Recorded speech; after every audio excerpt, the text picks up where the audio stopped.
ሪህ የምንለው በሽታ ከመጀመሪያ በደም ውስጥ ከፍተኛ የሆነ የዩሪክ አሲድ መብዛት ሲሆን መገጣጠሚያዎችን ብግነት ያመጣል ወይም ኢንፍላሜሽን የምንለውን እነሱ ነገሮች ነው የሚያመጣው። ይህን ኢንፍላሜሽን ምንድነው የሚያመጣው ብለን ከጠየቅን ፒውሪን የተሰኙ ንጥረ ነገሮች አሉ ከዚህ ከዩሪክ አሲድ የሚመረቱ ማለት ነው። እነሱ እንደ መርፌ የመሳሰሉ ንጥረ ነገሮቻቸው ዩዥዋሊ በመገጣጠሚያዎቻችን ላይ ለምሳሌ ትልቁ የእግራችን ጣት ላይ በሱ መገጣጠሚያ ላይ ነው ብዙ ጊዜ የሚፈጠረው።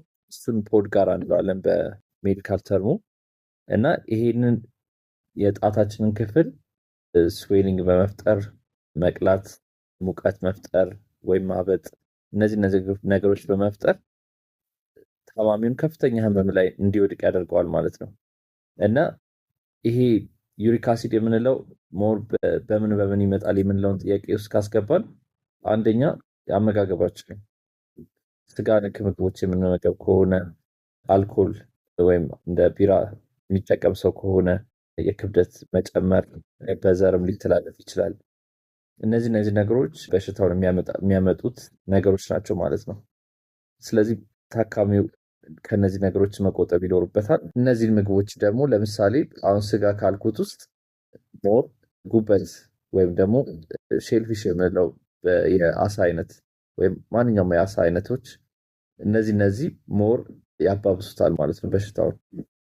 ስለዚህ እሱን ከቢራ የሚጠጣ ከሆነ አልኮል የሚጠቀም ከሆነ ቢራውን ሙሉ ለሙሉ ማቆም የሚመከረው። ጣፋጭ ነገሮች ራሱ ምን ምንጭ ሊሆን ይችላሉ ለዚህ በሽታ፣ እነሱንም መቀነስ። ፍሩክቶስ የተባለው የጣፋጭ ምግብ ምርት እሱ ነው ሞር የሚያባብሰው። ስለዚህ ሁሉንም እነዚህ ነገሮች ከቀነሰ ታካሚው ደግሞ በምን መልኩ ህይወቱን መቀጠል እንዳለበት ምክር ይሰጠዋል ማለት ነው። ሐኪም ሪህ መሆኑን የምንለይበት መንገድ አለ። አንደኛ ህመሙ በጣም እንደ መርፌ እንደመወጋት አይነት ህመም ነው።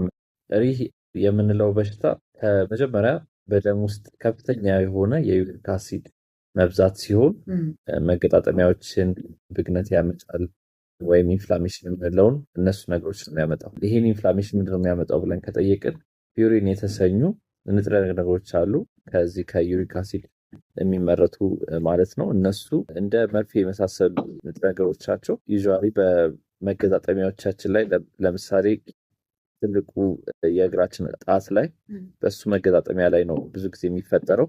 እሱን ፖድ ጋር እንለዋለን በሜዲካል ተርሙ እና ይሄንን የጣታችንን ክፍል ስዌሊንግ በመፍጠር መቅላት፣ ሙቀት መፍጠር